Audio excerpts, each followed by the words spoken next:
Perpendicular कहते हैं जिसका संकेत हम लोग पी लिए, ठीक है ना। और संकेत कोण भारे नहीं है, पहला अक्षर को मान लिया, ठीक है ना, पहले अक्षर को माना है ना। और आधार का बेस होता है जिसका संकेत बी होता है। आप ए बी सी आप माने हैं ना यहाँ पर, इसलिए लंब का ए बी हो गया, आधार का बी सी हो गया और कर्ण का ए सी हो गया। अगर यहाँ पर अगर आप पी क्यू आर मानते हैं, पी क्यू आर मान सकते हैं ना, तो पी क्यू हो जाएगा लंब, पी क्यू आर मतलब क्यू आर हो जाएगा आधार, और पी आर हो जाएगा कर्ण हो जाएगा। मतलब आप यहाँ पर नाम जो दीजिएगा ना उस हिसाब से आपको नाम रखना पड़ेगा। खैर ये उतना मैंने इतना ये चीज नहीं है, मैंने उतना समझने की आवश्यकता नहीं है, क्योंकि ये भी लंब भी लिख दीजिएगा आपका काम हो जाएगा। तो इसमें क्या बोलता है कि त्रिभुज, कोई भी त्रिभुज के तीनों कोणों का योग क्या डिग्री होता है, 80 डिग्री होता है, ठीक है ना, 180 डिग्री। और इसमें हम लोग क्या करते हैं, थीटा का यूज होता है कथी के लिए, कोण का माप के लिए। और थीटा कौन सा वर्ड है बाबू, ग्रीक वर्ड है, ठीक है ना। तो समकोण त्रिभुज से, समकोण त्रिभुज को है ना सिद्ध किया था एक साइंटिस्ट, उसका क्या नाम था, पाइथागोरस प्रमेय। हाँ, पाइथागोरस प्रमेय जो थे साइंटिस्ट, उसी ने समकोण त्रिभुज को सिद्ध किया था एक सूत्र देकर, जिसका नाम था कर्ण स्क्वायर बराबर में लंब का स्क्वायर प्लस में आधार स्क्वायर। मेरी बात सुनिए आप लोग, इस साइंटिस्ट के कहने का अर्थ क्या हो जानते हैं, ये अकेला जो कर्ण है, ये अकेला कर्ण इन दोनों भुजाओं के वर्ग के योग के बराबर है। क्या मतलब, कर्ण का स्क्वायर लिखे ना यहाँ पर, कर्ण का स्क्वायर बराबर में लंब का स्क्वायर प्लस में, तो कहने की इस भुजा का कहने का अर्थ ये हुआ कि हम अकेला तुम दोनों के वर्ग के योग के बराबर है। नहीं बोल रहा है, ये अकेला भुजा के बराबर है नहीं, है मैंने कर्ण स्क्वायर बराबर, ये अकेला बराबर दोनों भुजा के वर्ग के योग के बराबर है, मतलब कर्ण स्क्वायर बराबर लंब स्क्वायर प्लस में आधार स्क्वायर। अब क्या है, मेन सूत्र यही है पाइथागोरस का, ठीक है ना। अब इसी को देख कर हम लोग डेक्सीमार कितना निकाल सकते हैं, देखिए ना। अगर आपको कर्ण, अगर रूट स्क्वायर हटता तो आपको क्या बन जाएगा, वो रूट बन जाएगा। अब देखो हमको लंब के स्क्वायर निकालना है तो कर्ण में से आधार घटा दो, अगर लंब निकालना है तो कर्ण में से आधार घटा दो, अगर आधार निकालना है तो कर्ण में से लंब घटा दो।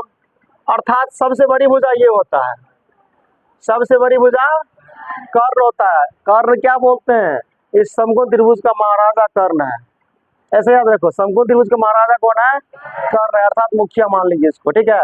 ये क्या बोलते हैं, तुम लोग को जो करना करो, मान चेंज करना करो, हमको उससे कोई मतलब नहीं है, बट मेरा मान सबसे बड़ा हरदम हमेशा होना चाहिए जी, मेरा मान हमेशा बड़ा होना चाहिए। कौन बोलता है, कर्ण बोलता है।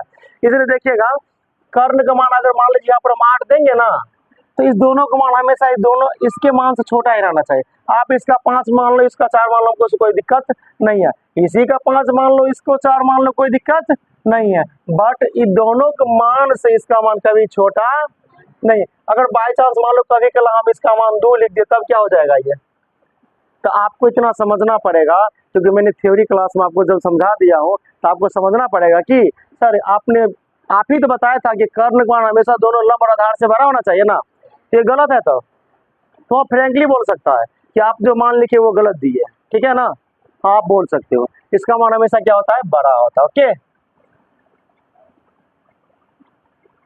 तो सूत्र याद करने में कोई दिक्कत, इसी का इंग्लिश हो जाएगा एच स्क्वायर बराबर पी स्क्वायर। लेकिन वो एक हम बात करेंगे हिंदी से ज्यादा इजी, बट आप लोग का भाई जैसे होगा वैसे करना, ठीक है ना। ये मेरा दिमाग बोल रहा है, आपको जैसे सूट हो रहा है वैसे करना, ठीक। जैसे कि एच स्क्वायर बराबर क्या होता है, P square plus B square. आप रूट स्क्वायर हटाएंगे तो बस रूट हो जाएगा, एच बराबर P square plus B square, root के अंदर में ना। अगर पी स्क्वायर बराबर तो H square minus B square, मतलब कि हमेशा एच में से ही घटेगा, इस ध्यान को रखना विद्वान। इधर हमेशा किससे घटेगा, कर्ण में से ही घटेगा। आप देख लो कहीं भी, मैंने सबसे आसान सूत्र यही है, जिसको बाबू एगो सूत्र ये याद है ना, वो 26 बना देगा, 5 बना देगा गारंटी। हाँ रियल में देख लो, अभी लिख लिए, हम इसको मिटाते हैं और एक बार ट्राई बनाने के सिखाते, ट्राई करके दिखाते आप लोग को। नहीं, वो बनाने वाला सवाल तो देंगे ना, बट आपको हम त्रिभुज का इस सूत्र को याद करने का हम आपको तरीका सिखा रहे हैं, ठीक है ना।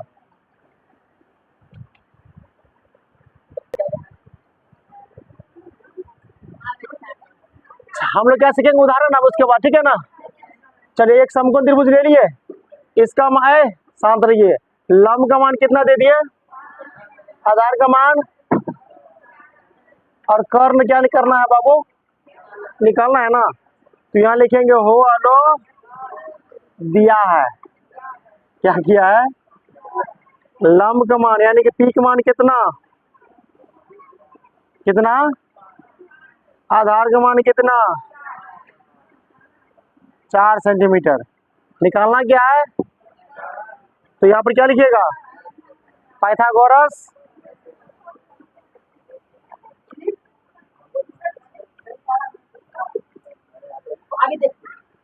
बाबू यहाँ देख लो, यहाँ देखो प्लीज, यहाँ देखो आपको क्या कर्ण निकालना है ना, तो कर्ण को कर दो वाट, ठीक है।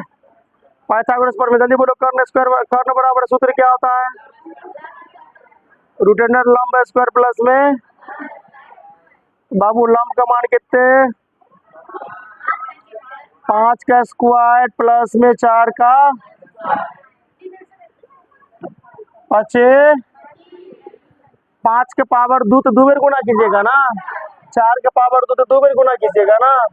शांत रहिए, मुरारी बताएगा 25 में 16 जोड़ेंगे तो बाबू कितना होगा, बोलो। ये आपका 41 आंसर हो गया ना, चलो हो गया। हाँ सबको कोई प्रॉब्लम, किसी को प्रॉब्लम नहीं है ना।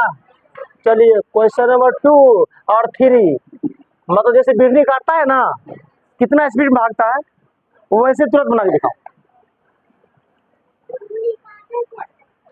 तो बाप तू नहीं बोलो ना, बिजली काटे छे, काटे छे। 1 मिनट, अगर त्रिभुज को हम ऐसे भी बना देंगे तो किसी प्रकार की दिक्कत, आप नाम ऊपर से लिखो चाहे नीचे से लिखो, कोई दिक्कत no sir. P Q R यहाँ पर लिख दो जे के सर, लें सर लिख दो।